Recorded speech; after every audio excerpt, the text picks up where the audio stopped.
ট্রিটমেন্টটি অন্যরকম বা বিশেষ হয়েছে যার জন্য তার নাম বা তাকে এখানে স্ক্রিনে দেখা যাচ্ছে, সুতরাং আপনারা সবাই তাকে চেনেন, তার জন্য আর অন্য কোনো বিষয় দেওয়ার দরকার নাই। সাকিব আল হাসানকে স্বাগত জানাচ্ছি জার্মানি বনশন থেকে। সাকিব, আপনাকে স্বাগত জানাই।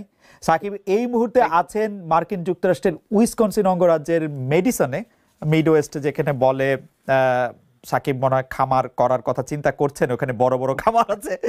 আমি দেখে এসেছিলাম, সাকিবকে অনেকটা লাগছেও সেরকম যে মিড ওয়েস্টের তরুণ কৃষক, যাকে যাকে মনে হয় খুব সুখী, এবং মা, দুই বাচ্চা। আপনি কেমন আছেন সবাই?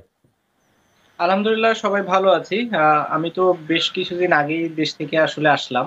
ফুল টাইম রাজনীতিতে আসছেন, এবং রাজনীতিটা উনি খুব সিরিয়াসলি নিয়েছেন, এটা বলেই দেয়া যায় যে উনি তার প্রত্যেকটা মানে কার্যক্রমের ব্যাপারে খুব সিরিয়াস। আপনার রাজনীতিতে আসার সম্ভাবনা আছে কিনা, বা আপনার রাজনৈতিক কোনো অভিলাষ আছে কিনা? এগুলো আসলে সব সময়ের উপর ছেড়ে দিতে হবে। আসলে খুব ডিফিকাল্ট বলা যে আসলে ভবিষ্যৎ কি হবে। আমি যেটা বললাম, এই একটা জিনিসের শিক্ষা আমাকে দিয়েছে যে আসলে কালকে কি হবে কেউ জানে না। হ্যাঁ, তো এই জায়গা থেকে আমার আসলে বললাম যেটা, যে খুব বেশি দূরের কোনো ফোকাস আমি করতে চাই না। যদি সুযোগ আসে আমি ওয়েলকাম করব, সত্যি কথা, বা খুব একটা ইয়ে করব না। বাট যদি এরকম সুযোগ না আসে, সেটা নিয়েও আমার কোনো আফসোস নাই।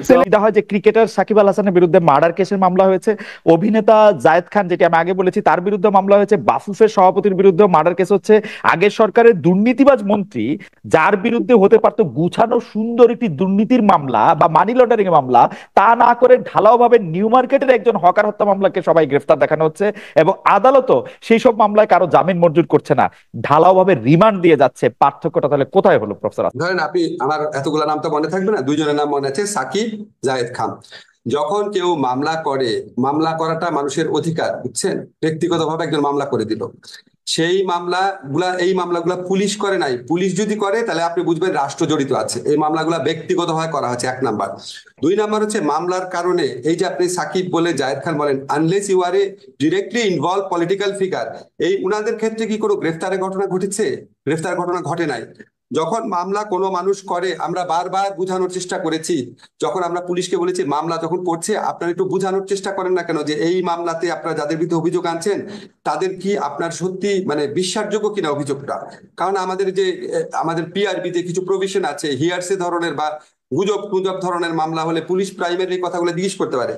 পুলিশ কাছ থেকে এবং এমনকি আদালতের কাছ থেকে আমরা যে তথ্য পেয়েছি, যারা মামলা করতে আসে তারা এত বেশি প্রেশার, ওইখানেও এক ধরনের মানে মব প্রেশার থাকে, যে পুলিশের পক্ষে এবং কোনো কোনো ক্ষেত্রে আদালতের পক্ষে, যারা বিগত ফ্যাসিস্ট রেজিমের আমলে যাদেরকে নিপীড়ক সংস্থাতে পরিণত করা করা হয়েছিল, তাদের সেই মরাল কারেজ থাকে না এই উন্মত্ত জনতাকে কনফ্রন্ট করার জন্য। এগুলি ঘটনা প্রথম দিকে ঘটেছে। আমরা অনেক চেষ্টা করেছি, চেষ্টা করার পর এটা অনেক রিডিউস হয়েছে। আমরা একটা জিনিস সবাইকে বলার চেষ্টা করেছি, যেখানে এফআইআর মানেই গ্রেফতার না।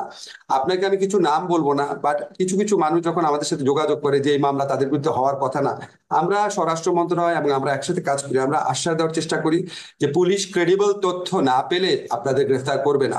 গ্রেফতারের খবরগুলো আপনারা পান, কিন্তু গ্রেফতার করা হয় নাই এরকম অসংখ্য ঘটনা আছে।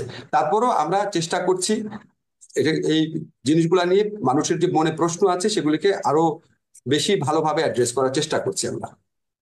প্রফেসর আসিফ নজরুল, আরেকটি বিষয় হচ্ছে যে আপনাদের উপদেষ্টা পরিষদে ছিলেন ব্রিগেডিয়ার জেনারেল সাখাওয়াত হোসেন, তিনি স্বরাষ্ট্র মন্ত্রণালয়ের দায়িত্বে রয়েছিলেন, কিন্তু তার একটি বক্তব্যের উপর ভিত্তি করেই অনেকে বলছেন যে তাকে আসলে সরিয়ে দেওয়া হয়েছে, তাকে আসলে হোম মিনিস্ট্রি তারা রাখা হয় নাই, নতুন একজন হোম মিনিস্টার আনা হয়েছে বা হোম অ্যাডভাইজার আনা হয়েছে।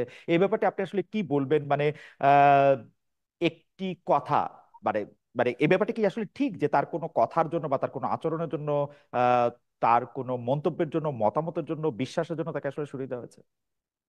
ব্রিগেডিয়ার সাখাওয়াত আমাদের অত্যন্ত রেসপেক্টেড একজন মানুষ। ওনার প্রতি এই সরকারের যে আস্থা আছে এটার প্রমাণ আপনি দেখবেন, ওনাকে প্রথমে একটা মিনিস্ট্রি দায়িত্ব দেওয়ার পর আরেকটা অত্যন্ত ইম্পর্টেন্ট মিনিস্ট্রি দায়িত্ব দেওয়া হয়েছে। দায়িত্ব এখানে রিঅর্গানাইজ হতে পারে।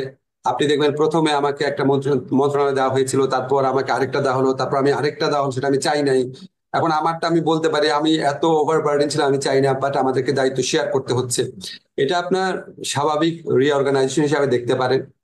আর আনলেস এটা ব্রিগেডিয়ার সাখাওয়াতের সাথে প্রধান উপদেষ্টা কি কথা হয়েছে আমি জানি না, বাট আমি উনার সাথে কথা বলে আমার উনাকে একটু ক্ষুব্ধ মনে হয়নি ব্যাপারটা নিয়ে। কাজে এটা আপনার স্বাভাবিক রিঅর্গানাইজেশন হিসেবে দেখতে পারেন। আরেকটা ব্যাপার ধরেন, কেউ কেউ প্রশ্ন তুলছেন, ধরেন আমাদের যে জাহিদুর রহমান, উনি খুব একটা লজিক্যাল প্রশ্ন তুলছেন। আমার সাথে দেখা হয়েছিল কালকে, যে আমাদের এখানে মানে এত কম উপদেষ্টা কেন, এত দায়িত্ব আমরা কেন আরো উপদেষ্টা নিচ্ছি না। এটা আসলে হয়েছে কি, ধরেন গত তত্ত্বাবধায়ক সরকারগুলোর আমল থেকে একটা ট্রেন দাঁড়িয়ে গেছে 10 জন 10 জন 10 জন, সেখানে আমাদের আছে 20 জন। কিন্তু আমাদের আবার এটাও বিবেচনা করা দরকার যে অন্য তত্ত্বাবধায়ক সরকারগুলো ছিল একদম অন্যরকম একটা পরিস্থিতি, এরকম বিপ্লব পরবর্তী পরিস্থিতি না। আমাদের বিপ্লব পরবর্তী পরিস্থিতিতে আমাদেরকে অনেক কিছু রিঅর্গানাইজ করতে হচ্ছে, 15 বছরের জঞ্জাল সাফ করতে হচ্ছে, মানুষের সংস্কারের আকাঙ্ক্ষাকে মানে প্রতিনিধিত্ব করতে হচ্ছে। হয়তো হয়তো আমাদের উপস্থিতের সংখ্যা বাড়ানোর প্রয়োজন আছে হয়তো। আচ্ছা, এই প্রশ্নে আমি একটু অন্যভাবে করি। শেখ হাসিনা সরকারের পতনের পর দল হিসেবে আওয়ামী লীগ আর মাঠে নাই। দল হিসেবে তাদের নিষিদ্ধ করা, বিচার করা, এসব দাবি করা হচ্ছে। আপনাদের একজন কলিগ দল গোছানোর কথা বলে তিনি তার দপ্তর খুইয়েছেন। আন্তর্জাতিক অপরাধ ট্রাইব্যুনাল সংশোধন করে এখন দল নিষিদ্ধের প্রস্তাব আপনারা রাখছেন। আপনাদের লক্ষ্য কি আওয়ামী লীগকে নিষিদ্ধ করা? আমি আপনাকে ক্লিয়ারলি বলি যে সংগঠনকে শাস্তি দেওয়ার যে বিধান, এটা আওয়ামী লীগ আমলে সংবিধান সংশোধন করে করা হয়েছিল। সংগঠনকে দায়ী করা যাবে, আপনি চেক করতে পারেন, সংগঠনকে দায়ী করা যাবে। এখন এখানে প্রস্তাব হিসেবে আসছে, আমরা যখন ড্রাফটটা করতে গেছি, আমরা ক্রস সেকশন অফ পিপলের সাথে কথা বলেছি, এটা কিন্তু ড্রাফট, একদমই ড্রাফট। আমরা এই যেহেতু কারো কারো অনেকের থেকে দাবিটা আসছে, তখন আমরা এটা আলোচনা টেবিলে তুলেছি। এখানে আপনার কেউ কেউ বলেছে যে আলোচনা আপনি হয়তো পুরোপুরি রিপোর্ট হয় নাই, কেউ কেউ এটার বিরোধিতা করেছে, অনেকে এটা সমর্থন জানিয়েছে। কেউ কেউ বলেছে 10 বছর না, চিরতরে নিষিদ্ধ করা উচিত। কেউ কেউ বলেছে না, নিষিদ্ধ করা উচিত না, শুধু নিবন্ধন বাদ করা উচিত।